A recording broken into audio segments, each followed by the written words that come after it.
دعا کی قبولیت کا بہترین نسخہ۔ سیدنا انس رضی اللہ عنہ بیان کرتے ہیں کہ وہ ایک دن رسول اللہ صلی اللہ علیہ وسلم کے پاس بیٹھے ہوئے تھے اور ایک آدمی نماز پڑھ رہا تھا۔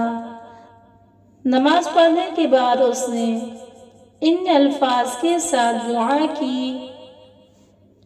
اللہم انی اسألک بأن لک الحمد لا الہ الا انت المنان بدیع السماوات والارض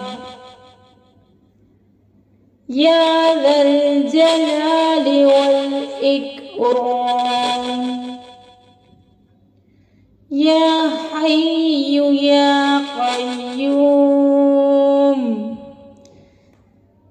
جب نبی کریم صلی اللہ علیہ وسلم نے یہ دعا سنی تو فرمایا: اس بندے نے اللہ تعالیٰ سے اس کے ایسے عظیم نام کے ساتھ دعا کی ہے کہ جب یہ کلمات پڑھ کر دعا کی جائے تو وہ قبول فرماتا ہے، اور جو کچھ بھی مانگا جائے وہ عطا فرما دیتا ہے۔ اور یہ حدیث ہے سنن ابو داؤد 1495۔